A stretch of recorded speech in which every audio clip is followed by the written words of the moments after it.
En constante cambio, que usted merece entender, porque es imposible interpretar la realidad que vivimos sin conocer cada uno de sus colores, porque muchos son los tonos de la actualidad. Presentamos Matices, una producción de Noticias Monumental.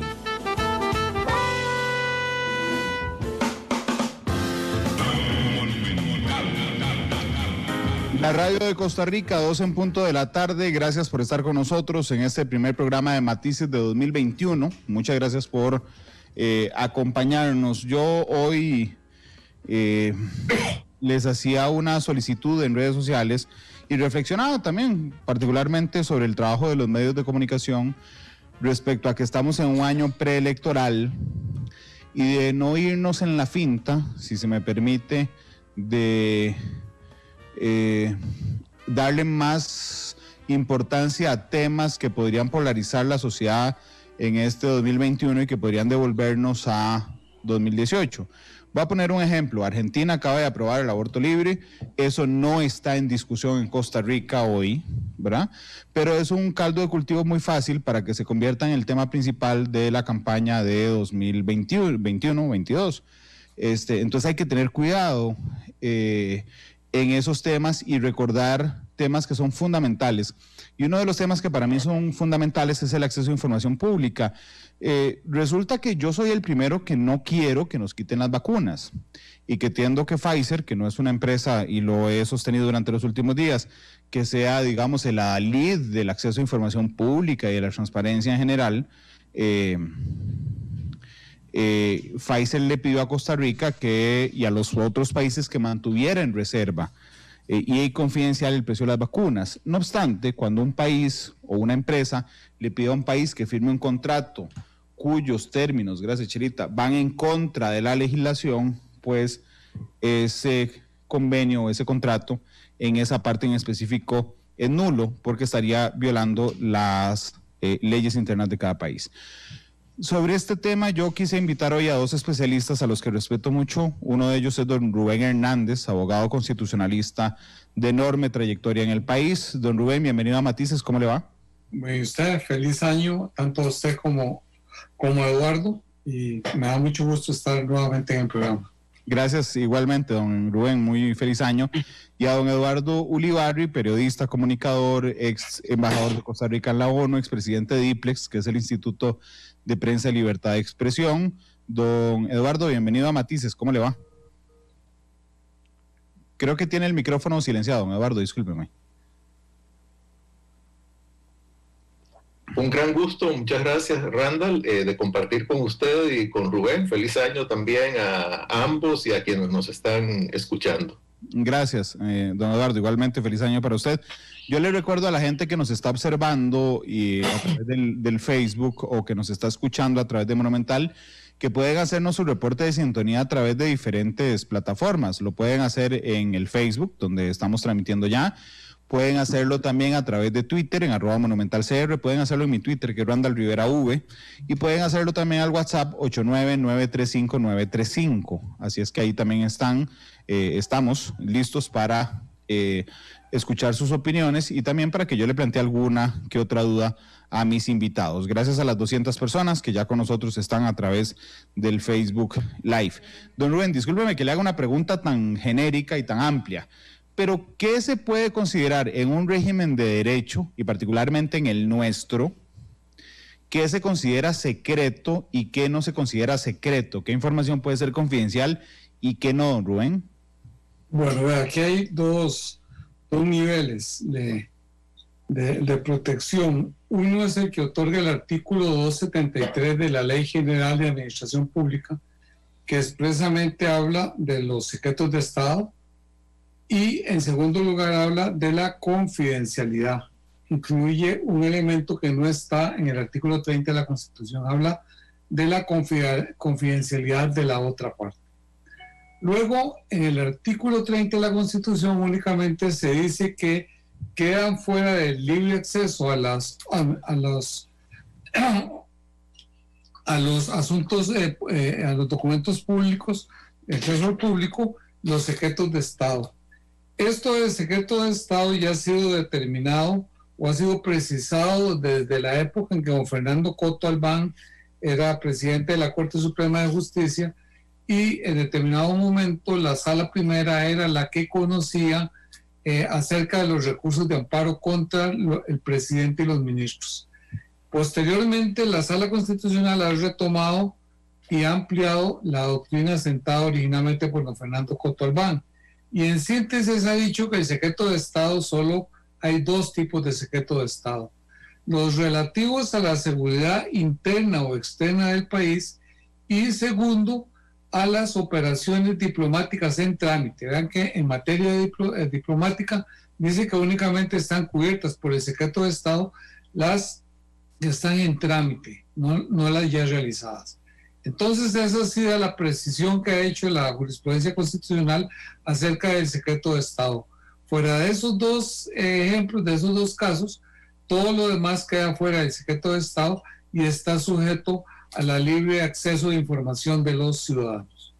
A mí me preocupa, don Rubén, en términos generales. Yo en este año cumplo 17 años de trabajar aquí y he tenido con dos exministros alguna discusión. Recuerdo una discusión con don Fernando Berrocal como ministro de Seguridad, porque yo le dije: don Fernando, ¿usted me puede decir cuántas armas tenemos? Yo entiendo que es un dato sensible, ¿verdad? Entonces me dijo: no puedo, eso es secreto de Estado. Después le dije: está bien, pero digamos, yo entiendo que sea secreto de Estado porque tiene que ver con la seguridad, pero ¿quién lo decretó así? ¿O fue que a usted se le ocurrió hoy en la entrevista decirme que era secreto de Estado? Y me dijo: no, yo asumo que es secreto de Estado. ¿Cuál es, digamos, el camino correcto, entendiendo que Costa Rica no tiene una ley de secreto de Estado, ¿verdad? Y que efectivamente, digamos, lo que han aceptado históricamente la jurisprudencia son esos dos aspectos que usted nos habla. ¿Cuál es el camino correcto, procesal, para definir que algo es secreto de Estado? ¿Es porque se le ocurre a un jerarca que calza dentro de eso o necesita un proceso en específico, don Rubén? No, en realidad debería haber una ley. Porque es reserva de ley, pero no la hay. No la hay. Debería entonces al menos haber un reglamento. En realidad no hay nada escrito. De manera que eso ha ido quedando a la determinación caso por caso de los respectivos jerarcas. Pero obviamente esto se presta para que haya mucha arbitrariedad y se incluyan casos o aspectos que no forman propiamente parte del secreto de Estado. De manera que eso, en cada caso concreto, la Sala Constitucional, de acuerdo a las circunstancias, tendrá que valorar si lo que se invoca como secreto de Estado lo es o no lo es. Pero definitivamente hace falta una ley que regule esta materia. ¿No se necesita un decreto, don Rubén? Debería haber un decreto como mínimo, pero es que no tenemos absolutamente nada. Debería haber al menos un decreto que establezca. Desgraciadamente ninguna administración se ha preocupado por reglamentar esta materia. Posiblemente como no hemos tenido prácticamente problemas de seguridad interna ni externa, a lo largo de los últimos 70 años no ha habido esa necesidad, salvo en el 55. Y luego los asuntos diplomáticos en trámite, posiblemente esos sí son más fáciles de poder determinar cuáles están en trámite y cuáles no lo están. Randall, Eduardo, discúlpeme, adelante. Yo se supone que no estoy aquí para preguntar, sino para responder. No, pero estamos tomando café. Bueno, yo no sé si estamos tomando café los tres, pero es una tomada de café en la tarde. Bueno, no, quisiera hacerle una pregunta a Rubén. Rubén, usted mencionó hace poquito, bueno, en su participación inicial, una diferencia entre confidencialidad y secreto de Estado. Confidencialidad pareciera que se menciona y desaparece. Yo tengo entendido que en el caso de las vacunas de Pfizer, lo que ha dicho la Comisión Nacional de Emergencias es que hay confidencialidad. ¿Habría alguna diferencia en el manejo de esto en relación con secreto de Estado? ¿Hay alguna jurisprudencia a ese respecto? Sí, claro. La confidencialidad tiene que ver más bien en materia contractual. Porque el artículo 273 de la Ley General de Administración Pública se refiere al procedimiento administrativo y dice que no se puede revelar en un procedimiento administrativo aspectos confidenciales del procedimiento porque atañe a alguna de las partes. Ahora bien, en el caso del contrato con Pfizer, evidentemente debe existir una cláusula de confidencialidad, en virtud de la cual el gobierno de Costa Rica se comprometió a no divulgar el precio de las medicinas, y posiblemente hay una cláusula penal si el gobierno de Costa Rica incumple esta obligación.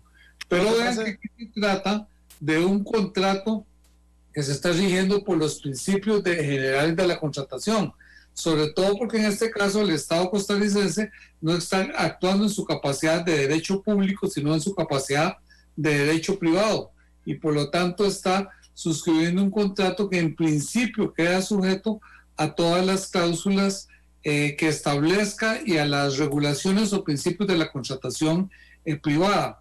No obstante, esta es la parte interesante, me parece a mí, del caso costarricense, es que en el caso de Costa Rica, a diferencia de la mayoría de los países, existe una norma constitucional expresa que le otorga acceso prácticamente ilimitado, salvo el caso de la excepción de los secretos de Estado, a la información pública. Y evidentemente, el caso de las vacunas, se trata de información pública porque está en juego la utilización de fondos públicos. Al haber fondos públicos se convierte en un asunto público. Entonces aquí, en principio, hay una colisión entre los principios de la contratación privada que rigen ese contrato y el artículo 30 de la Constitución, que establece claramente que solo el secreto de Estado es una limitación al libre acceso a los asuntos de orden público. Entonces aquí el gobierno de Costa Rica se va a ver enfrentado a que eventualmente venga un recurso de amparo, lo obliguen a enseñar, a mostrar la cláusula del precio, y paralelamente pueda ser eventualmente demandado por Pfizer por haber dado a conocer esa cláusula del precio de la vacuna, y eventualmente trate de obtener algún resarcimiento por haber Costa Rica incumplido esa cláusula. O establezca una penalidad, que es la que a mí me preocupa, y nos dejen de dar vacunas. También habría que ver qué tipo de penalidad tienen. Puede ser que dejen de suministrar vacunas, o que el precio se le altere, se le suba, o paguen una determinada multa. Eso habría que ver el contrato específicamente. Don Eduardo, dentro de los comentarios que ya nos han dejado los oyentes en las redes, una de ellas es Marieli, que dice: a mí me parece un dato tan poco práctico para el común del pueblo el precio de las vacunas, y yo durante las últimas horas me he leído y releído y leído la jurisprudencia de la Sala Constitucional, pero particularmente el voto del caso de los bonos chinos, donde se hace, digamos, un desarrollo más amplio de la importancia del acceso a información pública. ¿Por qué es importante para la gente, para nosotros, la gente común y corriente, poder tener acceso a este tipo de información? ¿O es una necedad nuestra que deberíamos simplemente estar felices de que tenemos vacuna y no preguntar nada más, don Eduardo? Bueno, para empezar, creo que sí debemos estar felices porque tenemos acceso a las vacunas. Costa Rica es el tercer país latinoamericano en que tuvo acceso a las vacunas, junto con México y Chile, casi que todos simultáneamente. Entonces eso es algo que sí nos debe generar satisfacción. Y bueno, y luego vendrán otras rondas con el consorcio COVAX, que dirige la Organización Mundial de la Salud, y contratos directos de Costa Rica con AstraZeneca. Eso por un punto. Ahora, sin embargo, yo creo que uno de los pilares del Estado democrático es el principio de transparencia. Y el Estado pues debe tratar de cumplir activamente con ese principio de la mejor manera posible y de la forma más rápida que se pueda. Cuando hay de por medio un eventual conflicto, como ha señalado aquí don Rubén, y probablemente la exigencia de Pfizer de esa confidencialidad para poder suscribir el contrato, pues uno entiende que el Estado lo haya suscrito de esa manera. Y aquí, sin embargo, yo creo que eventualmente lo que prevalecerá es la jurisdicción constitucional, que me parece que es la que tiene más sentido aquí, desde el punto de vista de la democracia, desde el punto de vista de ese principio de transparencia que debe regir el Estado democrático. Yo creo que así debe ser. Y ya no sería el Poder Ejecutivo el que dictamine dar esa información si no la sala constitucional, y ahí habría que ver entonces, como ya dijo también Rubén, cuáles serían las consecuencias desde el punto de vista de la relación contractual con Pfizer. Eso es algo que está por verse sin duda, y creo que es un territorio un poco incógnito para el país, y que sí hay que manejar con cuidado, pero me parece que ese principio de transparencia es fundamental. A mí me llamó la atención que cuando Alexander Solís, el presidente de la Comisión Nacional de Emergencias, es el que dice que es confidencial, él mismo apunta que es que nos podríamos quedar sin vacunas si lo hacemos público. Lo que pasa es que, digamos, yo normalmente construyo el programa para ir preguntando y llegar a una conclusión. Hoy voy a permitirme hacerlo al revés. Yo quiero adelantarles que mi tesis es que sin un decreto y sin nada, digamos, simplemente porque se le ocurre a quien se le ocurra, a don Alexander, al presidente o a quien sea, una cosa no puede ser declarada confidencial per se. Ese es mi criterio y me preocupa mucho que sea así. Así es que voy a arrancar preguntándoles el criterio y después lo voy a desgranar. Don Rubén, ¿para usted se puede mantener confidencial el precio de las vacunas? No, porque el artículo 30 lo prohibiría. El tema aquí más bien no es un tema de la confidencialidad, sino de la eventualidad de responsabilidad del Estado frente a Pfizer. Hay un principio en el derecho internacional que aunque en principio se aplica a los tratados, eventualmente sería invocado por la Pfizer. Es lo que se llama el principio del estoppel. Este principio dice que ningún Estado puede sustraerse a sus obligaciones internacionales alegando o amparándose en la legislación interna. Entonces, posiblemente Costa Rica, la línea de defensa sería decir que la Constitución nuestra, en el artículo 30, no califica la confidencialidad de un contrato como un secreto de Estado y por lo tanto tuvo que violar esa cláusula. Pero posiblemente un tribunal internacional le diría que eso no es un argumento válido porque va en contra del principio del estoppel. Pero eso es un tema ya estrictamente jurídico que eventualmente tendrán que dirimir los tribunales si el asunto llega a esa instancia. Ahora, lo importante es que desde el punto de vista de los derechos de los ciudadanos y el ordenamiento interno, evidentemente el Poder Ejecutivo está en la obligación de hacer público el precio de las vacunas, porque se trata de un asunto de evidente interés público por estar en juego dos aspectos fundamentales: la tutela de la salud y la utilización de fondos públicos.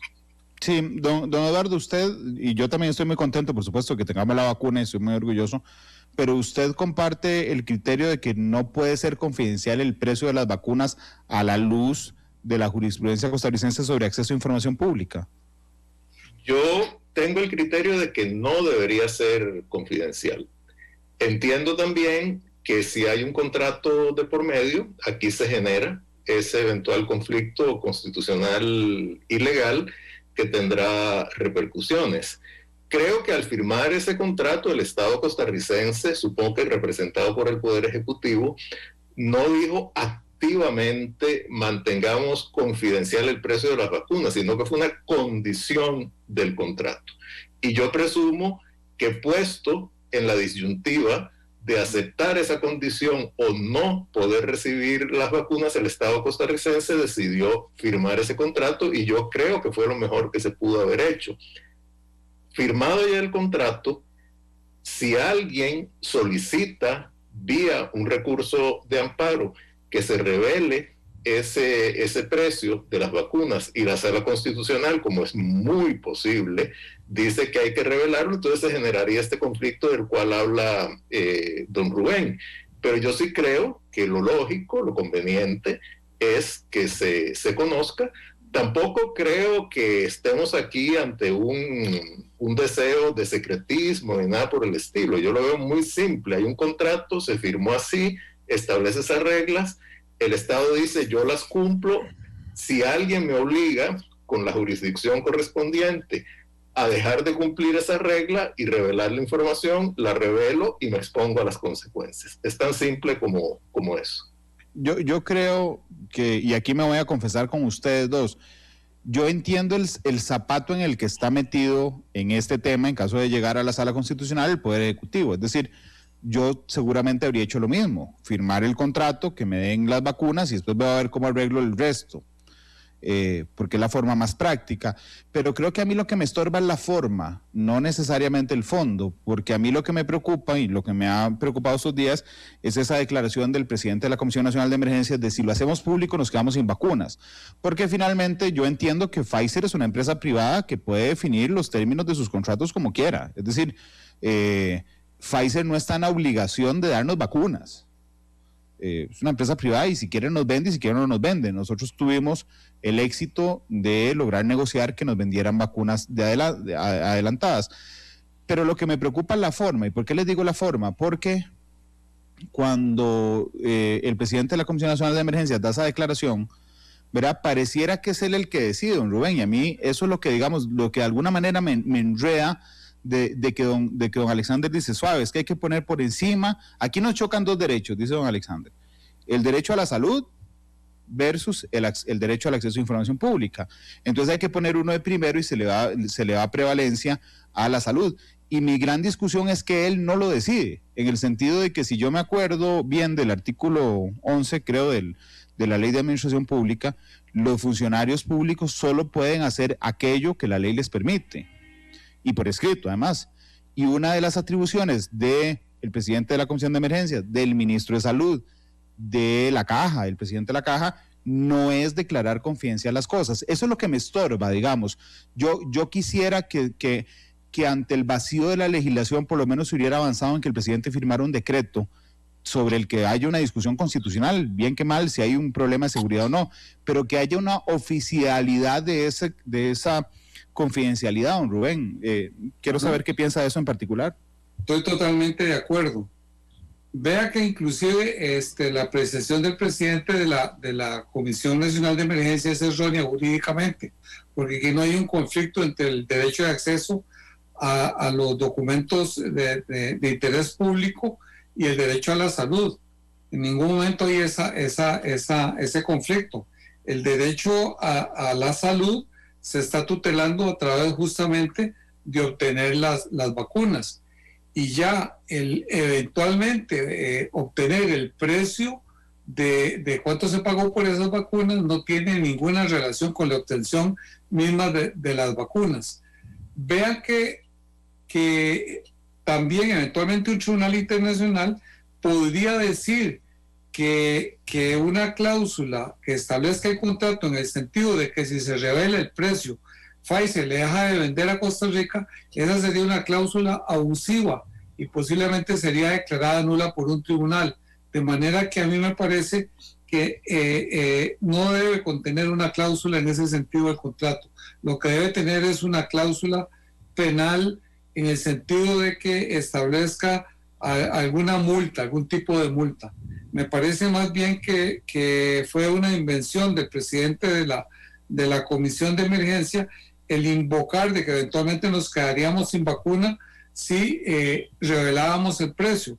Es una forma, me parece, en alguna medida de amedrentar a que alguien pudiera ir ante la sala y plantear un recurso de amparo. Si me permiten añadir algo en este sentido, yo creo que evidentemente aquí no hay un conflicto entre el derecho a la salud y el derecho a la información. Esa es una argumentación que no tiene sentido. Lo que sí puede haber un conflicto es entre el derecho a la información y las obligaciones contractuales del Estado costarricense. Entonces, eso hay que tenerlo muy claro. Y yo creo que también hay que tener claro que quien declara la confidencialidad no es el presidente de la Comisión Nacional de Emergencia, sino el contrato. Él está haciendo referencia al contrato. Entonces, no le podemos adjudicar a él la decisión de declarar la confidencialidad. Y yo tampoco creo que sea necesario, que haya sido necesario, hacer un decreto declarando la confidencialidad, porque eso está establecido en el contrato.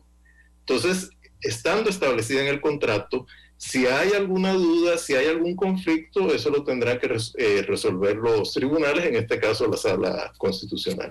Don Eduardo, entendiéndole su punto y su posición, pero ¿a usted no le parece que lo primero que preguntará la Sala, si a mí se me ocurre ir a presentar mañana un amparo a cualquier otro costarricense, cuando le dé audiencia, digamos, al Estado, lo primero que va a decir es ¿cómo declaró usted esto confidencial?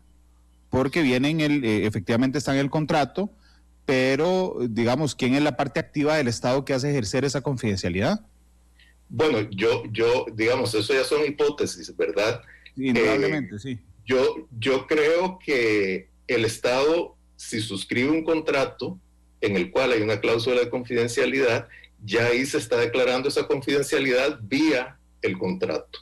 Entonces, a mí no me parece que haya ninguna necesidad de escribir o publicar un decreto como usted ha mencionado. A mí me parece que eso sería accesorio y que más bien ante un eventual conflicto legal le podría dar a la otra parte más argumentos para defender su posición, porque diría, vea, el propio Estado lo declaró confidencial, cuando realmente donde está la confidencialidad es en el contrato, no en una acción individual del Estado. Entonces yo creo que ahí, más bien el hecho de que el Estado no haya emitido un decreto declarándolo confidencial es favorable ante un eventual conflicto jurídico, pero bueno, yo no soy abogado, es mi intuición, ¿verdad? Es mi intuición y no veo desde un punto de vista de transparencia pública que haya necesidad de publicar un decreto en este sentido.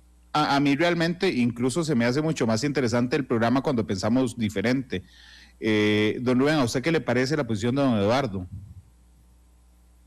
Sí, yo creo que tiene razón en el sentido de que hay que hacer la diferencia entre el derecho de acceso a la información y el derecho propiamente derivado de un contrato.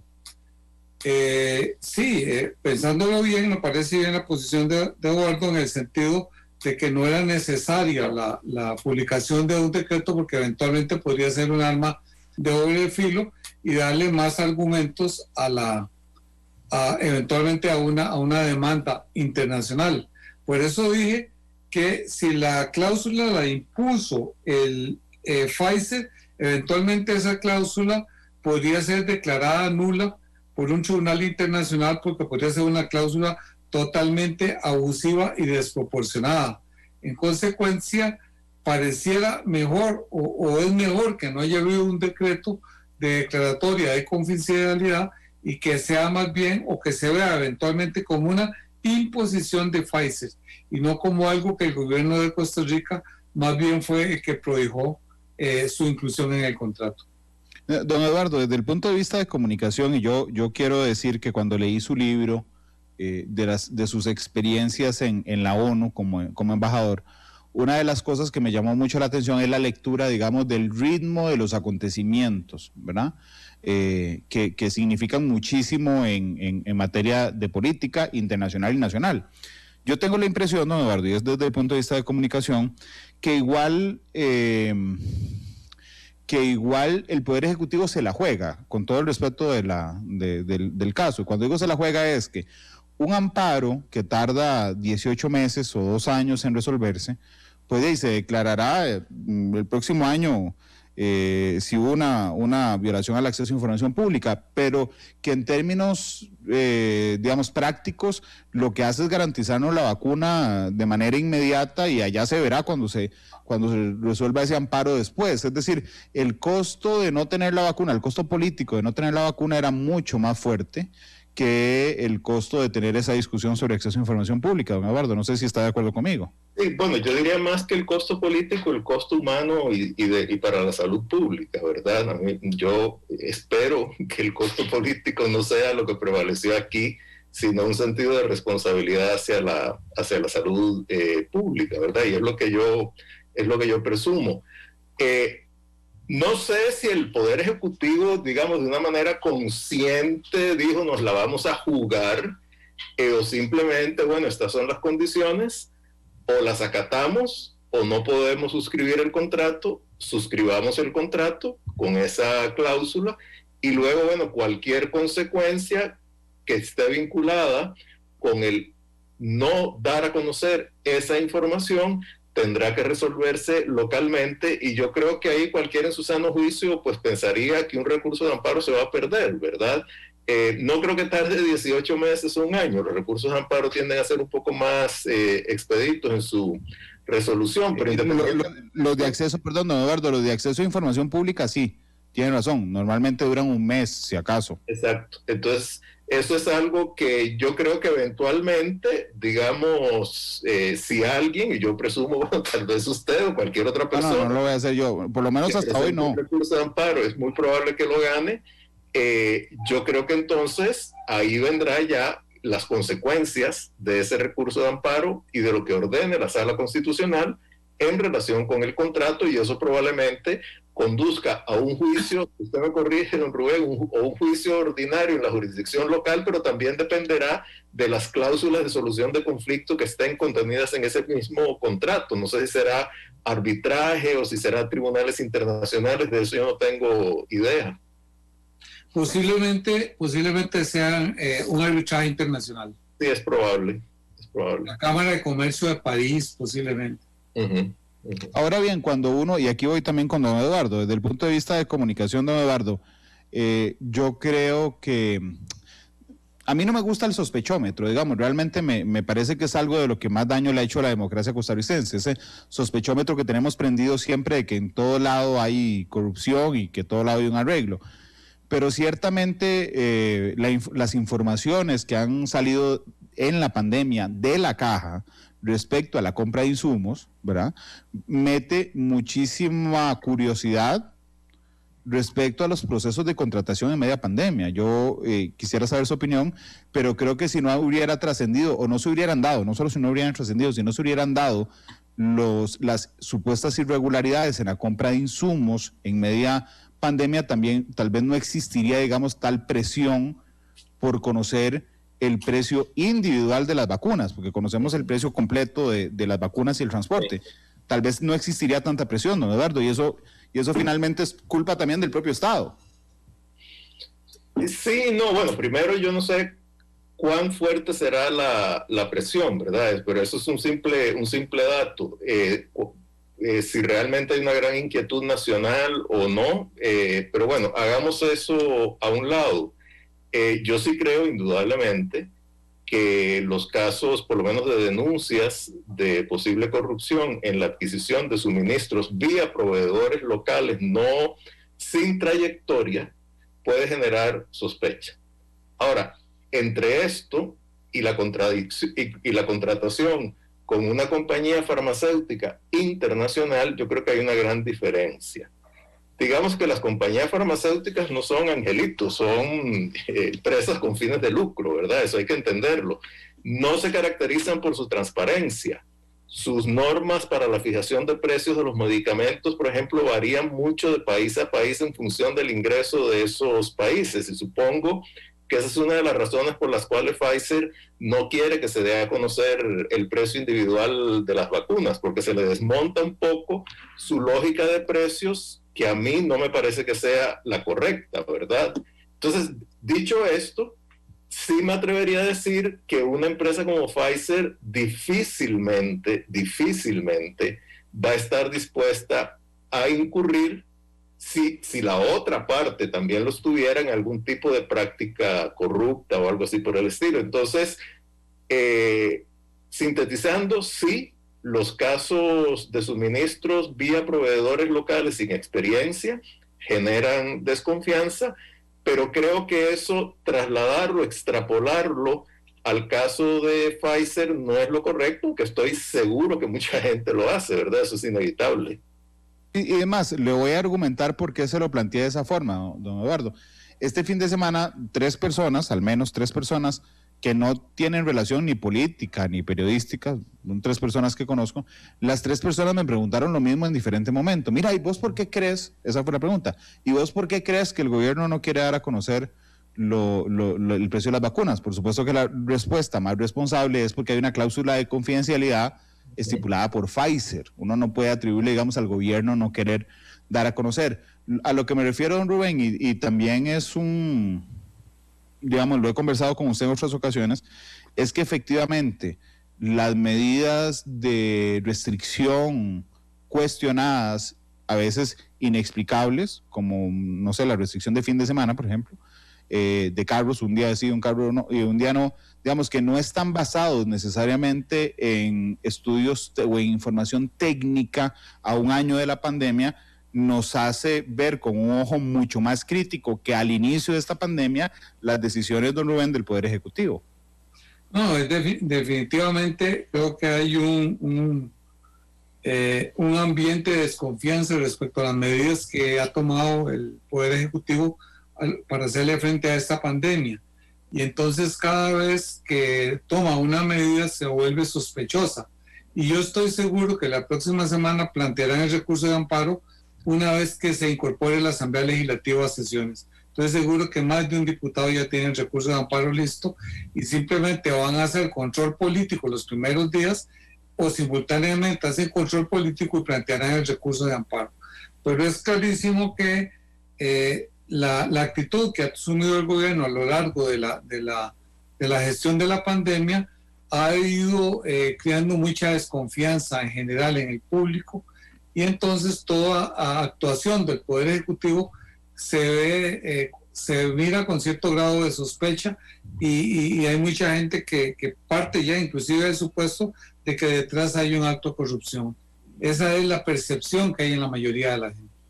Y justamente les pregunté, porque aquí tengo ese voto de la sala del 2008 respecto a información pública, porque realmente cuando uno lee la jurisprudencia de la Sala Constitucional sobre acceso a información pública, realmente todos los votos son iguales, lo voy a decir así, pero en uno de los que más lo desarrolla es en el caso de los bonos chinos.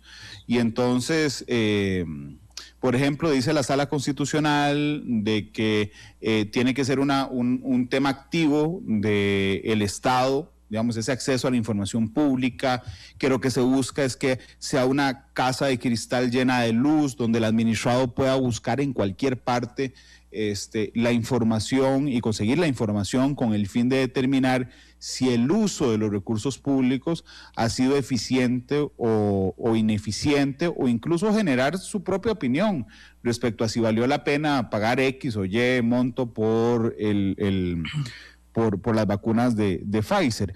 En términos generales, le he entendido, don Rubén, a usted que usted considera que sí, que yo también estoy seguro, es más, estaba revisando, Eric Rodríguez Steller fue uno de los que ya anunció que iba a ir a la Sala Constitucional a presentar un amparo respecto a este tema, que si esto se resuelve en un mes por parte de la Sala le dará la razón a quien ponga el amparo. Ahí el Estado deberá de verse obligado, el Ejecutivo deberá de verse obligado a brindar ese precio. Exactamente. Y eso le generará una confrontación con la empresa. Desde luego, lo que habría que ver es leer el contrato a ver cuál es la penalidad por esa infracción. Ok, don Eduardo, en eso estamos de acuerdo, digamos, porque le entendí también que usted cree que si esto va a la sala va a decir, sí, tienen que dar el precio de las vacunas. Sí, esa es mi presunción, o sea, la sala sí se atiene a su jurisprudencia, que es muy vigorosa en relación con el acceso a la información, eso es lo que decidirá, presumo, ¿verdad? Ahora, Randall, yo creo que estamos mezclando dos cosas. Uno es el tema de las vacunas y la adquisición de suministro, y otras restricciones. Son dos universos muy distintos, ¿verdad? Porque en las restricciones no hay de por medio uso de recursos públicos, aunque pueda haber, hay gente que dice que las multas es para que el fisco compense lo que ha dejado de recibir por impuestos, lo cual me parece absurdo, porque esas multas, por muy altas que sean, lo que compensan es cualquier cosa. Pero digamos, aquí no hay de por medio la discusión sobre si el uso de los recursos públicos es adecuado o no es adecuado. Entonces, bueno, las restricciones son un universo de la pandemia, la adquisición de suministros son otro universo, y dentro de ese universo hay subgrupos, y desde mi punto de vista una cosa es la adquisición de suministros vía proveedores locales sin experiencia, oportunistas, y otra es la adquisición de insumos vía compañías internacionales reconocidas. Entonces yo creo que hay que hacer una diferencia, digamos, metodológica entre todo esto, y presumo que la desconfianza tiene que ver más con la adquisición de suministros. Con respecto a las medidas restrictivas, yo creo que lo que ha habido es disconformidad, incomodidad de parte de sectores de la población, pero no tanto desconfianza en cuanto al uso de recursos en relación con esas medidas, y me parece que es importante hacer la diferencia. Ahora, sobre... Eduardo, perdón que lo interrumpa, porque además ha abierto usted una discusión que me parece muy interesante. Entiendo que son dos cosas diferentes, y muy diferentes de hecho. A lo que yo me refería es que al inicio del manejo de la pandemia, marzo-abril, digamos, hubo cierta aceptación general, porque a todos nos agarró de imprevisto la pandemia, ¿verdad? De darle, digamos, cierto espacio a las autoridades para que tomaran las decisiones sin un cuestionamiento amplio, digamos, o fuerte respecto a lo que venían haciendo. Y después de esos meses ha habido un cuestionamiento más fuerte de en cuál informe se basa, en cuál investigación se basa usted para establecer restricción vehicular, ¿verdad? O dónde se basa usted para elevar las alertas, o por qué usted no habla con las municipalidades, o por qué la caja compró tantas bolsas, o por qué la caja, digamos, a lo que me refería es que en ese contexto de suma, ¿verdad? Como que hoy estamos menos dispuestos a las respuestas que a mi parecer de manera errónea brindó el Poder Ejecutivo al inicio de la pandemia, que era prácticamente que todo era una decisión en vista de la velocidad de la situación, porque ya esa velocidad de la situación ya no es, digamos, de recibo en este momento, y aún entendiendo que son dos cosas diferentes, a lo que me refería era a esa percepción general de que al inicio se tomaron muchas decisiones bajo la justificación de la velocidad, sin dar, digamos, una explicación detallada de los argumentos o las consideraciones sobre las cuales se tomó la decisión, ¿no, Eduardo? Sí, totalmente de acuerdo. Yo creo que hay una fatiga, ¿verdad?, en cuanto a las medidas. Luego, al principio, yo creo que había una, digamos, actitud consensual de avalar las medidas. Ya después, no es que todo el mundo esté en contra, todo el mundo esté a favor, sino que hay sectores, por ejemplo, hay sectores de la sociedad que quisieran que la economía estuviera muchísimo más cerrada. Hay sectores de la sociedad que quisieran que la economía estuviera mucho más abierta. Hay sectores de la sociedad que quisieran que se impusieran medidas más draconianas para reducir la movilidad, no solo de los vehículos, sino de las personas. Hay sectores de la sociedad que opinan distinto. Entonces yo diría que a estas alturas del juego es difícil presumir una actitud general en un sentido u otro, sino que hay una gran fatiga. Las medidas ya han causado una serie de problemas económicos, sobre todo las medidas, claro. Pero por otro lado hay quienes consideran que no se ha abierto suficientemente la economía. Entonces yo sí creo que ante esta situación, que no es única de Costa Rica, esto en todos los países se está dando, el Poder Ejecutivo debe ser lo más proactivo, lo más transparente posible en cuanto a las medidas y tratar de sustentarlas de la mejor manera posible, partiendo de que estamos en una situación de prueba y error. Porque en 9 meses no se puede aprender todo lo que no se sabía sobre un hecho que nadie suponía que iba a suceder. Entonces yo creo que también eso hay que tomarlo en cuenta. Es que igual, alimentando aún más, y ya le doy la palabra a don Rubén también, no solo, don Eduardo, la transparencia de las medidas, sino la transparencia de las decisiones en general. Es decir, en este ámbito, porque digamos la pandemia abarca todos los ámbitos de la vida política, económica del país. Entonces, efectivamente, aunque hoy tengamos más ganas de decir, bueno, pero por favor demuéstrame el estudio sobre el que está basada la restricción vehicular de fin de semana, por ejemplo, o los horarios, también tenemos exactamente el mismo sentimiento cuando decimos, bueno, vamos a acudir por un préstamo del BID, por ejemplo, y entonces hay un exceso de cuestionamientos al procedimiento del gobierno. Es decir, estamos muy poco dispuestos en general como sociedad o como la clase política a firmar cheques en blanco en términos generales. Entonces, en este momento, cuando viene la compra de una vacuna, que es fundamental y que todos estamos deseando, decir, bueno, no puedo contarles cuáles son los términos del precio, digamos que cae un poco más mal que si cayera en otros tiempos. Esa tal vez, digamos, a la conclusión, sí. Don Eduardo, a la que quería llegar. Puede ser, pero yo creo que entre políticos responsables y periodistas responsables, el tema no es si nos cae bien o si nos cae mal, sino hacer una distinción bien clara entre los hechos, ¿verdad? Y las implicaciones de esos hechos. Y fíjese que usted ahora está añadiéndole otra cosa al saco, que es el crédito con el BID. Entonces ya no solo tenemos vacunas, tenemos otros suministros, tenemos las medidas de restricción y tenemos el crédito del BID, todo en el mismo saco. Y me parece que entonces usted está alimentando ese sospechómetro del cual usted dice que no quiere hacerse eco. Entonces yo creo que hay una especie de, ¿qué le diría? Como traición psicológica profunda. Yo creo que lo del crédito del BID no tiene nada que ver con esto, porque más que desconfianza social, lo que fue es una jugada política de ciertos sectores en la Asamblea Legislativa. Por lo menos esa es mi interpretación. Puede ser que la suya sea otra, pero no la podemos atribuir a la sociedad. Don Eduardo, yo igual, y yo coincido con usted en el préstamo del BID, pero, y créame que me parece súper enriquecedora esta discusión, ese mismo saco donde yo eché todo, ¿verdad? Es el saco donde la gente echa todo. Es que, digamos, la gente no sale a la calle hoy pensando que una cosa es el préstamo del BID, otra cosa son las medidas, otra cosa son las vacunas, otra cosa son los insumos, sino que vive, digamos, en una realidad donde todo eso se conjunta y todo eso genera una percepción general, pero además alimenta comportamientos generales, don Eduardo. Sí, yo coincido. O sea, la realidad no se puede dividir en estamentos, ¿verdad? Hay todo un universo sistémico en el que todo interactúa con todo.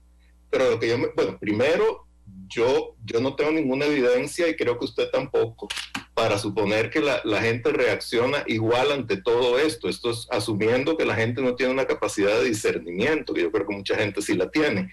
Yo a lo que me estoy refiriendo es a los sectores políticos, a los sectores mediáticos, que deben, o si me incluyo yo en los sectores mediáticos, debemos hacer un esfuerzo para que precisamente la gente sea capaz de discernir entre distintos hechos, distintas decisiones, distintos personajes, y no meterlo todo en el mismo saco, porque entonces solo quienes estén fuera de ese mismo saco, que pueden ser outsiders de la política y populistas, van a tener legitimidad para presentarse como la gente capaz, pulcra, honesta. Entonces yo creo que ahí, desde el punto de vista del manejo argumental, por quienes tienen la capacidad de manejar los argumentos y de hacerlos públicos, hay que tener una responsabilidad muy grande. Don Rubén, ¿a usted qué le parece?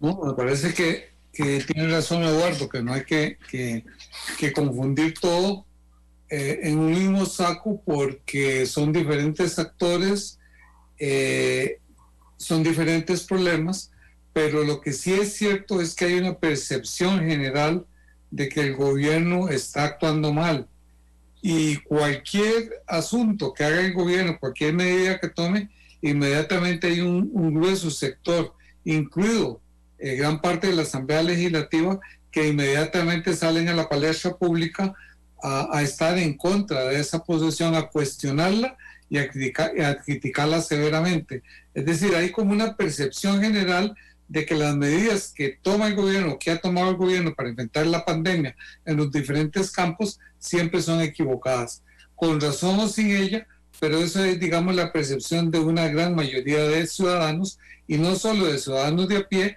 sino también de un sector político importante y que se refleja mucho en la Asamblea Legislativa. Vea que esta es la Asamblea Legislativa en que más hay comisiones de control político. Prácticamente cualquier asunto de mediana importancia se convierte o se transforma en que se nombra una comisión de control político para averiguar cómo actuaron las autoridades públicas en ese caso. De manera que posiblemente todo eso sea el producto del agotamiento que todos estamos sufriendo a raíz de la pandemia. Todos esos elementos están confluyendo a que haya un agotamiento en la paciencia de la gente, pero como dice Eduardo, es muy peligroso dejar esto al garete, porque eventualmente eso podría ser aprovechado por un grupo populista y que tengamos resultado electoral en el 2022 que nadie desea. Don Rubén, manteniéndome en el tema de las vacunas. Si la Sala Constitucional condena al Estado por violar el acceso a información pública, ¿el Estado inmediatamente deberá dar a conocer el precio o puede iniciar, digamos, algún proceso jurídico de discusión con la Sala respecto a los términos del contrato? No, para nada. Tiene que cumplir inmediatamente porque si no hay responsabilidad penal de los magistrados, de los funcionarios públicos contra los cuales fue declarado con lugar del amparo. Evidentemente tendría que cumplir inmediatamente. Habría un desacato, ¿verdad, Rubén? Desacato, se negaran, exacto. Sí, de hecho, la Fiscalía se vería en la obligación de abrir una causa inmediata por desacato.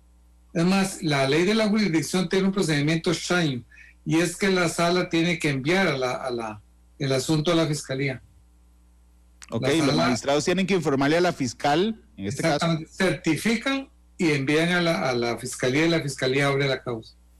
Ok, la discusión que vendría después entonces, jurídica, sería la discusión respecto a la sanción que nos imponga la empresa. Exactamente, eso es.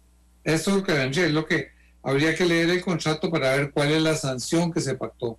Pero no podemos leer el contrato completo, ese es el riesgo.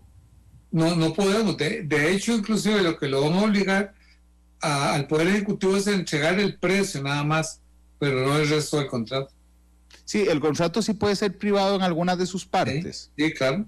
Y en ese no hay problema en general. Ese no hay problema en general. Aquí el problema es el precio. Donde hay fondos públicos. Porque hay fondos públicos, claro.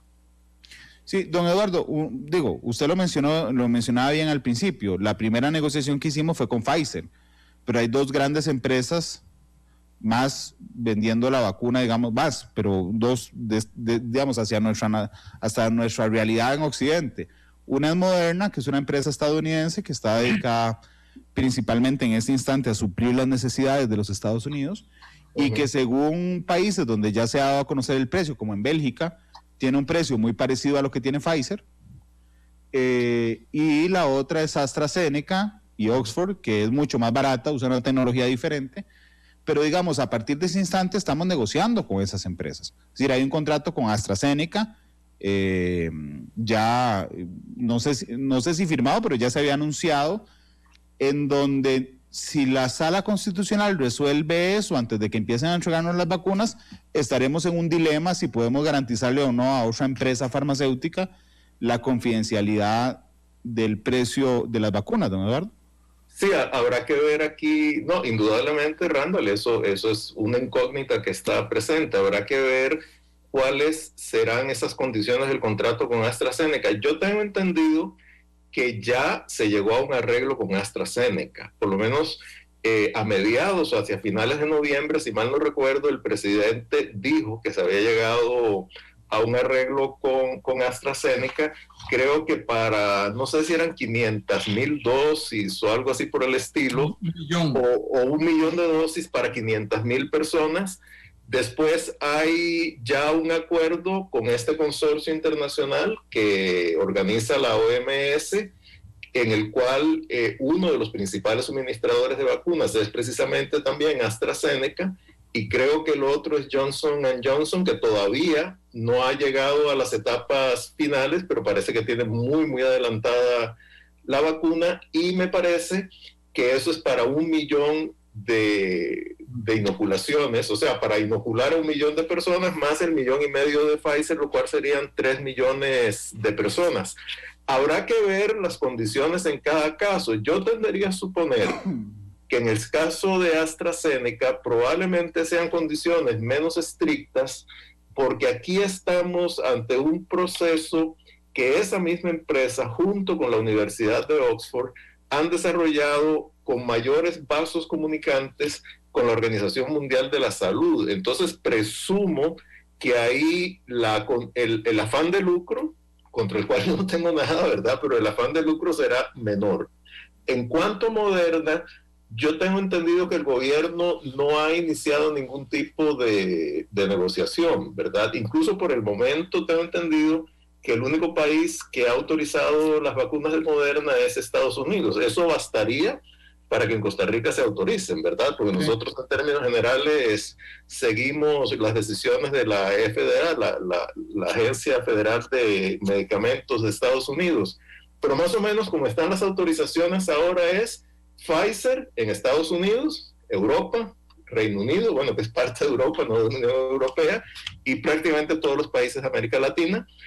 AstraZeneca hasta el momento solo en el Reino Unido y la India, y Moderna solo en Estados Unidos. Pero bueno, se están desarrollando otras y yo creo que los procesos de reconocimiento y de autorización, por ejemplo, de AstraZeneca, se van a hacer mucho más rápidos en las próximas semanas. Sí, fui cuidadoso cuando le dije lo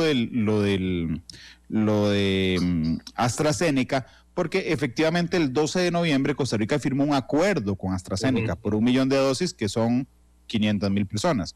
Lo que no me quedó claro, y no lo sé, por eso lo pregunté con tanto cuidado, era si el acuerdo es para firmar un contrato una vez que estén las vacunas, es decir, que no puedo hablar de un contrato ya firmado, sino un acuerdo para hacer ese contrato, o si es ya un contrato. Esa fue mi duda en la pregunta, porque entonces yo dije, vamos a ver, si AstraZeneca nos dice dentro de un mes que están listos y ahora sí sentemos a firmar el contrato para adquirir las vacunas, si ya la Sala Cuarta habría resolvido ese tema, habría resuelto ese tema, que por Dios, habría resuelto ese tema, si eso podría generar alguna reticencia por parte de Oxford, pero lleva razón usted, viendo los precios que ya se revelaron en otros países, insisto, que una de las ventajas competitivas, si me lo permite, de Oxford y AstraZeneca, es decir, vendemos la vacuna al costo, ¿verdad? Que ni Moderna ni Pfizer lo hacen. Entonces, evidentemente, uno de sus elementos diferenciadores es dar el precio. Y de hecho, anda por $1.48, creo, el precio de la dosis versus $41 de Pfizer.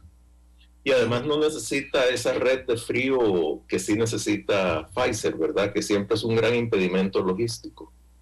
Sí, don Rubén, ¿a usted le parece que podría, porque hay que recordar también que Pfizer no nos entregó, evidentemente, todas las vacunas de un solo golpe, sino que van semana a semana trayéndonos las vacunas?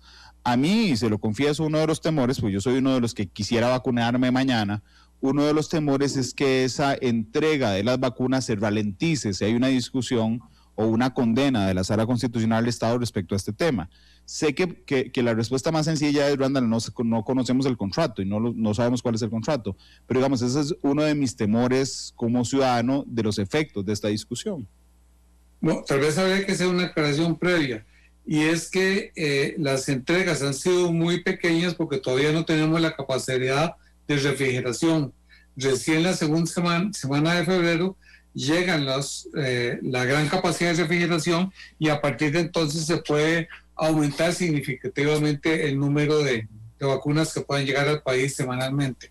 Bueno, creo que ese podría ser eventualmente una de las represalias que tome Pfizer, inclusive de manera solapada, sin incumplir el contrato, simplemente que hay problemas en la producción o que hay problemas en el transporte. Es decir, evidentemente como una gran empresa transnacional tiene en sus manos una gran cantidad de instrumentos o de mecanismos para presionar y hacer que se cumplan las cláusulas originales del contrato. Yo creo que en el caso de AstraZeneca me parece que el contrato ya fue firmado también, y yo creo que inclusive fue pagado, de manera que ellos estarían obligados a entregar el millón de vacunas, es decir, el millón de dosis que en realidad van a ser dividido entre dos, va a ser para 500,000 personas. El problema está en saber, repito nuevamente, cuál es el tipo de cláusula penal que tienen los contratos por incumplimiento del eventual del gobierno de Costa Rica de revelar el precio de la vacuna. Eso nadie lo puede saber, salvo los que firmaron el contrato.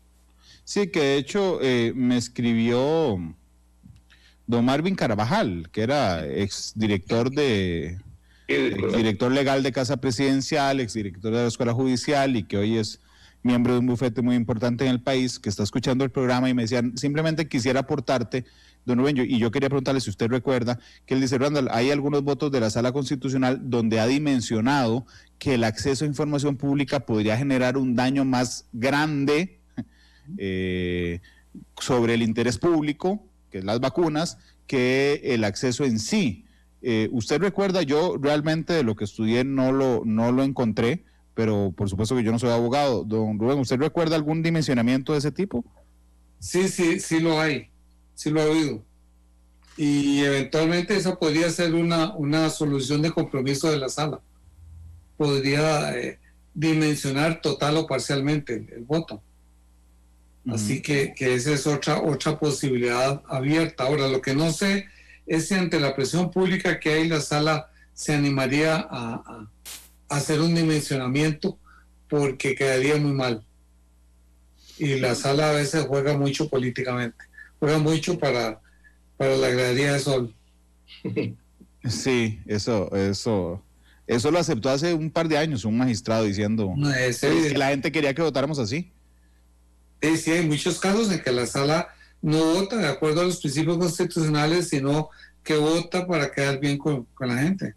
Don Eduardo, en términos de comunicación, el que ha dado declaraciones respecto a esto, bueno, dos personas han dado declaraciones respecto a esto. Una es Alexander Solís, el presidente de la Comisión Nacional de Emergencias, y otro más breve fue don Román Macaya, el presidente de la Caja. Yo entiendo que estábamos en fin de año, pero de alguna manera lo que me he puesto a pensar estos días es si la estrategia de quién absorbe las balas, digamos, entre estos cuestionamientos, debería de ser los funcionarios cabeceras de esas instituciones o el propio Poder Ejecutivo como gobierno. No tengo una conclusión, pero ¿a usted qué le parece? Yo, digamos, algo que yo no tengo claro, Randall, no sé si usted o Rubén lo tendrán claro, es quién firmó el contrato y a nombre de quién. Si el contrato está firmado a nombre del Estado costarricense, en cuyo caso tendría que ser el Ejecutivo, o es un contrato de la Caja Costarricense de Seguro Social, o es un contrato específico de la Comisión Nacional de Emergencias. Eso no lo conozco, ¿verdad? A mí me parece que las declaraciones deben ser de la instancia, digamos, que es la responsable directa de la firma del... Don Eduardo, tiene la firma de dos jerarcas, Ajá. del Ministerio de Salud y del presidente de la Comisión Nacional de Emergencias. Ya. Bueno, supongo que el ministro de Salud actuará a nombre del Ejecutivo, me imagino, ¿verdad? Sí, yo también, curiosamente no es la Caja. Vea que don Román es uno de los que ha hablado de esto, pero la firma del contrato, según lo dio a conocer el Ministerio de Salud, porque estaba revisando el comunicado de prensa del Ministerio, dice el Ministerio de Salud y la Comisión Nacional de Emergencias firmamos hoy un acuerdo con por eso mi duda en términos de comunicación era si usted pone, digo, estoy hablando en términos muy coloquiales, si usted coloca como voceros en el tema de la confidencialidad a dos jerarcas como Macaya y Alexander Solís, o si le parece más conveniente que fuera un tema de Estado y fuera la ministra de la Presidencia, o el presidente de la República, o solo el ministro de Salud quienes se refieran a esto. Vea, desde el punto de vista del gobierno, o sea, poniéndome los zapatos del gobierno, nada más en este momento, yo creo que al gobierno le conviene más que sean quienes han sido los voceros, para no darle a esto un tono político de alto nivel, sino un tono más de relación contractual y de tema de salud. En el momento en que esto pase al Ministerio de la Presidencia, ya se le da un carácter político más evidente, y si lo asume el presidente, pues es generarle un frente de posible desgaste que, reitero, desde el punto de vista del gobierno no lo considero, por lo menos si yo estuviera ahí no lo recomendaría, ¿verdad? Claro, porque además no le hace falta ningún otro frente al presidente, digo, ya tiene bastantes abiertos. Yo creo que es preferible desde ese punto de vista mantenerlo donde lo han mantenido. Y bueno, yo creo que desde el punto de vista de sus interlocutores externos de diversa índole, digamos, en este caso la Asamblea Legislativa, pues sí hay que tener cuidado en en guardar bien esa diferencia entre lo que es resguardar un derecho, en este caso el derecho a la información, y convertir esto en un escandalito político, ¿verdad? Entonces yo creo que ahí hay que tener mucho cuidado de cómo se maneja, porque hacerlo un escandalito político más me parece que tendría repercusiones muy, muy inconvenientes, además no tendría ninguna justificación. No, don Eduardo, estoy de acuerdo con usted, pero los tres partimos con la experiencia en diferentes ámbitos, por supuesto ustedes dos mucho más amplia que la mía, de que este tema será resuelto por la Sala Constitucional y que será resuelto en contra del gobierno.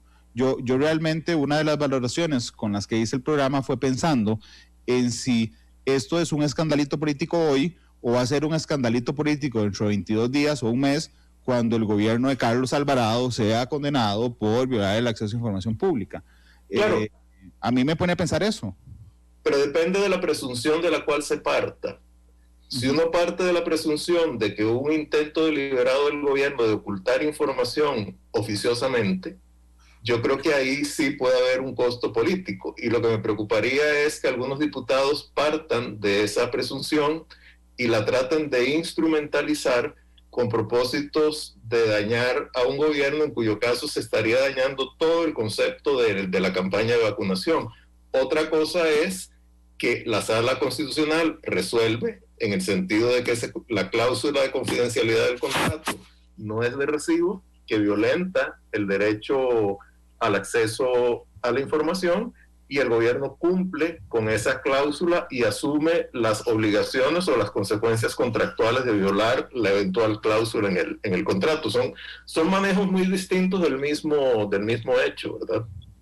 Sí, don Nueva, ¿a usted qué le parece? Porque realmente sé que podríamos tener diferencias de criterios entre nosotros tres respecto a cuán importante es para la gente este tema hoy, ¿verdad? Lo que pasa es que estamos en un año preelectoral, insisto, que lo arrancamos recientemente, pero que además ya se siente desde noviembre y diciembre, sí. donde cualquier paso en falso, además, la corbata medio poner del presidente de la República le genera, digo, por ser sarcástico, por supuesto, una reacción política particularmente cruenta. Y no voy a mezclar temas, pero lo vimos con lo del BID, claramente, digamos. Sí. Hubo un elemento ya politiquero, digamos, en el balance de ese préstamo, don Rubén. Vea, en la Asamblea yo creo que es inevitable que se va a politizar. Es decir, en la Asamblea Legislativa, antes de plantear el amparo, simultáneamente va a haber por lo menos 10 o 15 diputados que van a querer intervenir y van a atacar duramente al gobierno, y el asunto se va totalmente a politizar, independientemente de cuál sea la realidad. Eso va a ser inevitable.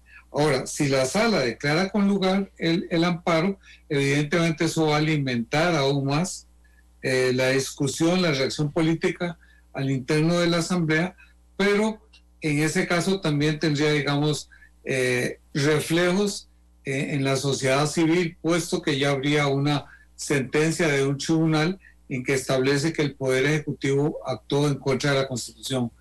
Pero entonces vamos a tener que esperar qué dice la sala, pero en todo caso yo creo que ya este asunto no se salva de su politización, al menos en la Asamblea Legislativa. Sí, sobre todo yo voy a ver los últimos minutos, digamos, hacia futuro, pero es que estaba leyendo las declaraciones del presidente de la Comisión Nacional de Emergencias y lo que dice textualmente es: decidimos qué derecho respetarle, salud o información. Y tal vez eso lo que me genera algún resquemor de quién decide esas cosas, porque queda claro que es en el contrato con Pfizer, digamos, eso está clarísimo. Sin embargo, las declaraciones a mí, por lo menos de don Alexander, no me parecieron las más asertivas cuando dice decidimos nosotros respetar el derecho a la salud en lugar del acceso a información. Pero mirando un poco hacia el futuro, don Eduardo, en los minutos que nos quedan, ciertamente Costa Rica no tiene ley de secreto de Estado. Eso ha sido una queja de la Sala Sostenida, que dice: señores, tenemos 50 años, bueno, ahora 60 ya, tenemos 60 años de constitución política sin una ley de secreto de Estado. tampoco tenemos una ley de acceso a información pública que se ha ido construyendo con base en la jurisprudencia de la Sala Constitucional. Para que no tengamos esta discusión cada vez que establecemos un contrato, sea, digamos, de un más mediático, menos mediático, ¿usted cómo ve el avance de ese acceso a información pública en Costa Rica, don Eduardo? Vea, yo creo que el avance ha sido muy grande gracias a la jurisprudencia de la Sala Constitucional. Entonces, bueno, los principios son muy robustos. Los principios han sido muy bien desarrollados por la Sala Constitucional.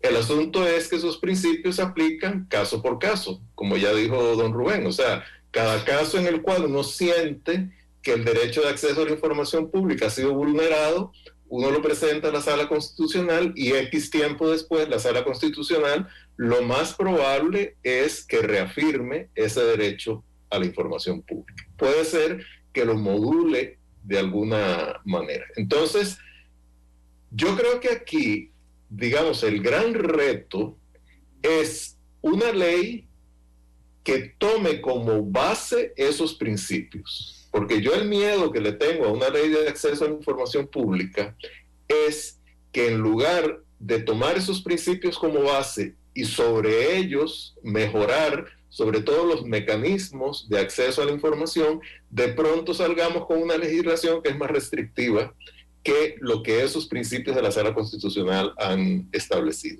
Si eso se pudiera lograr, yo sinceramente tengo mis dudas de que se pueda, creo que sería muy conveniente tener esa ley.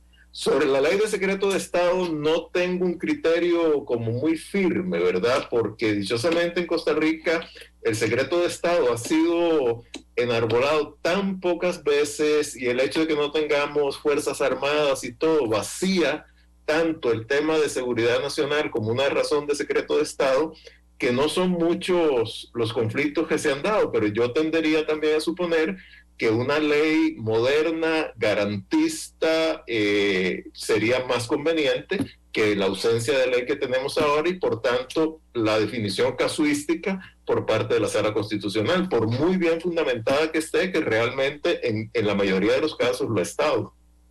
Sí, a mí quisiera compartirle mi opinión también. A mí me preocupa el tema de la ley del acceso a información pública, porque me da miedo que pase lo de México, por ejemplo, que tenían, digamos, que lo hacían con un tema constitucional y que cuando se creó la ley se creó un instituto que regulaba esto y resulta que se hizo muchísimo más, había que esperar muchísimo más tiempo en esperar ese instituto que lo que usted lograba, digamos, por medio de un amparo constitucional. Esa es una de mis preocupaciones. Y bien que mal, aunque en el 89, con la ley de jurisdicción constitucional, 10 días era rápido, y tal vez la dinámica de los tiempos hoy nos haga sentir que 10 días, que es lo que da la jurisprudencia, es mucho tiempo. Realmente uno se siente, no sé si lo comparte conmigo, relativamente cómodo, digamos, acudiendo a la sala a la espera de una respuesta rápida, de pocos días para garantizar ese acceso a la información pública. El único temor que me da quedarme ahí es un cambio de integración de la sala, porque los primeros votos de acceso a información pública eran 7-0. Conforme va avanzando el tiempo vemos votos de 5-2, 4-3, y eso me preocupa un poco, don Eduardo. Sí. No, ahí usted tiene toda la razón, Randall. Por eso yo sí creo que lo ideal sería una ley que parta de esos principios ya desarrollados por la Sala Constitucional y que tal vez partiendo de esos principios se concentra sobre todo en los mecanismos de acceso y los procedimientos que las instituciones deben seguir para dar respuestas rápidas a las exigencias o a las solicitudes de los ciudadanos. Porque no olvidemos, o sea, si bien es cierto, el acceso a un recurso de amparo es expedito, es rápido, es sencillo, etcétera, pero la mayoría de la gente no va a ir a la Sala Constitucional si le niegan una información sobre sobre un plano en una municipalidad. Normalmente a la Sala Constitucional van los medios de comunicación, van algunos políticos, etcétera, en temas que tienden a tener un interés nacional. Entonces yo diría que aquí lo ideal sería, reitero, sin vulnerar y más bien tener como base esos principios de la Sala Constitucional, establecer mecanismos de acceso y cómo las instituciones deben entregar esa información en buen tiempo y en buena forma para que sea útil para los ciudadanos. Sí, don Rubén, ¿a usted qué le parece ese vacío en dos temas diferentes? Uno, en una ley de secreto de Estado que no existe, y que es reserva de ley según la Constitución, y la otra en el tema del acceso a información pública, que si bien es cierto, somos uno de los países que tiene, digamos, un acceso más sólido vía jurisprudencial, realmente, digamos, carecemos de una garantía de la permanencia en el tiempo de esos criterios, don Rubén. Vea que el problema es generalizado en cuanto a la regulación de los derechos fundamentales. Prácticamente, salvo el artículo 24 en el acceso de los documentos privados y de la intervención de las telefónicas, no existen leyes específicas que regulen los diferentes derechos fundamentales. Hay un vacío en un tema que es básico, y cada vez que ocurre una manifestación ilegal, como la que tuvimos hace algunos meses, entonces se habla de la necesidad de establecer una ley, una regulación sobre la celebración de las reuniones en lugares públicos y de las manifestaciones públicas. Sin embargo, hasta el momento no se ha logrado ninguna regulación al respecto, a pesar de que existe una sólida jurisprudencia de la Sala en que ha precisado muy bien cuáles son los límites al ejercicio de ese derecho. Entonces, vean que este es un problema que ocurre con la mayoría de los derechos. Entonces, evidentemente hace falta una ley en la materia. Estoy totalmente de acuerdo, pero esa ley tiene que partir de los principios sentados por la Sala Constitucional. El peligro es que si eso se deja en manos de la Asamblea Legislativa, puede salir cualquier cosa y podría salir inclusive una ley muy restrictiva. De manera que tal vez lo ideal sería que la propia Sala Constitucional elaborara un proyecto con base en sus principios y que ese sirva como base de discusión, porque de lo contrario el temor es que si la iniciativa parte de la Asamblea Legislativa, podría salir una ley que más bien en vez de tutelar o de proteger este derecho fundamental, más bien termine conculcando. Randall, si me permiten, afán tertulia, otra pregunta para Rubén. ¿Hay precedentes, Rubén, de que la Sala Constitucional haya planteado algún proyecto de ley o ha sido absolutamente renuente a hacerlo?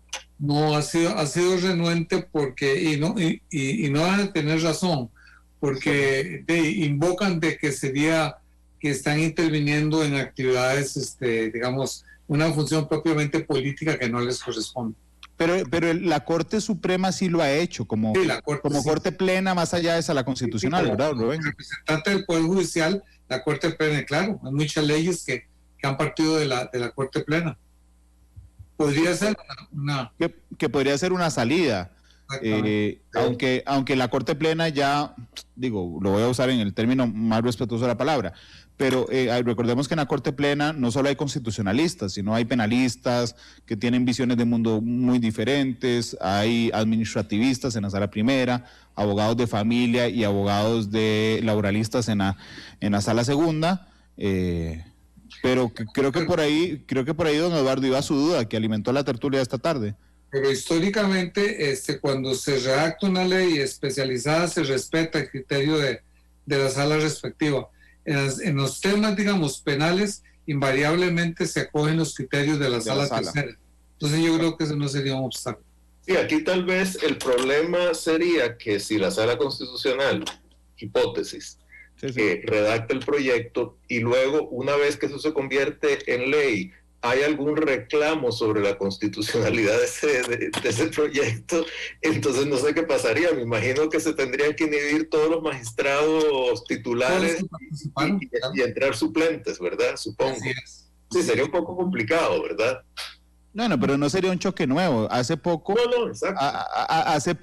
estaba viendo creo que fue Otto Guevara el que planteó una acción que toca el tema de los funcionarios judiciales, y resulta que hoy por hoy todos los magistrados suplentes de la Sala Constitucional son funcionarios judiciales.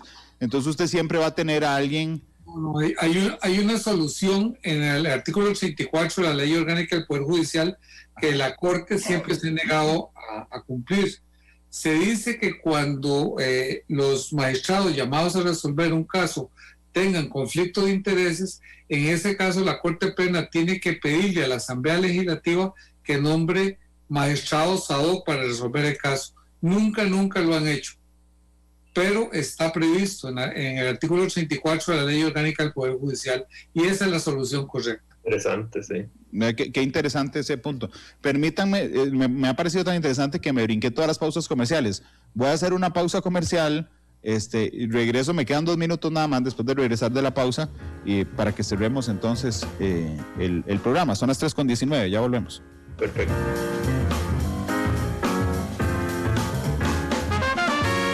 Porque la realidad tiene...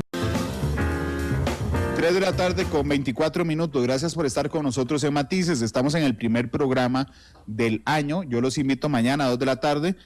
Hablaremos sobre contrabando. Hay un informe de la Contraloría General de la República del pasado 3 de diciembre que dice que Costa Rica no tiene idea, no tiene ningún estudio que señale cuánto contrabando pasa por nuestras fronteras. Hay uno en particular que sí tienen el dato, que es el de cigarrillos, y es el 0.04% del PIB al año. Pero es el único dato que tenemos, así es que invitados mañana sobre este tema en Matices. Nos quedan 2 minutos. Yo quería pedirles que cerremos con una reflexión general respecto al tema por lo que los invité hoy, el tema de la confidencialidad. Realmente lo que me propuse en el programa era responder si el Estado podía declarar confidencial o no el precio de las vacunas. En el camino me encuentro divergencias porque resulta que no es el Estado el que la declara confidencial, sino Pfizer. Entonces la pregunta es si el Estado puede mantener como confidencial el precio de las vacunas. Así es que les pediría un minuto de cierre, don Eduardo. Bueno, yo creo que ha quedado bastante claro, por lo menos para mí, que el Estado, si hay una decisión de la Sala Constitucional en el sentido de que esa cláusula del contrato vulnera el derecho del público a la información relevante, tiene que dar a conocer esos datos y asumir las consecuencias de esa cláusula, lo cual implicaría ya un conflicto legal con Pfizer que estaría por ver cómo se puede resolver. En este caso yo creo que sí, el derecho a la información debe prevalecer sobre el derecho contractual. Esto no quiere decir que yo critique que el gobierno haya firmado ese contrato porque era la única forma de obtener las vacunas, y ahí yo sí creo que había que darle prioridad al poder tener acceso a esas vacunas y después asumir las consecuencias. Don Eduardo, muchas gracias por habernos acompañado hoy. Don Rubén. No, totalmente de acuerdo con Eduardo. Evidentemente tiene que prevalecer el derecho de acceso a la información, pero es uno de los pilares de nuestra democracia, y hacer la diferencia de que aunque se cumpla con ese derecho, eventualmente eso puede implicar una responsabilidad contractual del Estado, y lo único que desconocemos es cuáles serían las consecuencias concretas de ese incumplimiento. Ojalá que se circunscriban a pagar una determinada multa únicamente, pero sí tenemos que mantener la vigencia en todo momento del principio de libre acceso a los documentos y a la información de carácter público. 3:26. Don Rubén, muchas gracias por habernos acompañado también. Un gusto. Escogieron don Eduardo y don Rubén a Armando Manzanero para irnos. No faltaba más, ¿verdad? No. Digo, el 2020 fue horrible, además se fue un montón de genios, entre ellos un genio de la música.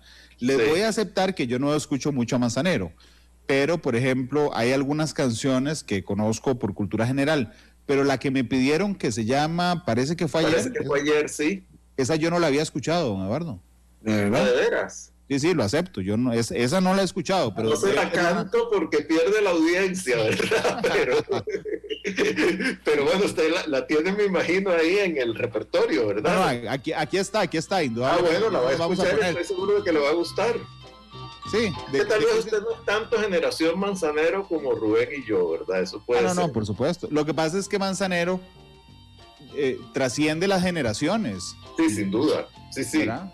Es universal y atemporal, ¿verdad? Las dos cosas. Indudablemente, don Rubén. Don Eduardo, muchas gracias por acompañarnos. Gracias, un gran gusto. Armando Manzanero despide Matices hoy. Parece que fue ayer a las 7 hoy, la tercera emisión de Noticia Monumental. A las 2 de la tarde mañana, Matices, son las 3:28. Don Heiner, creo que está en controles a esta hora. Heiner, si tenemos ya Armando Manzanero, pues bienvenido el maestro.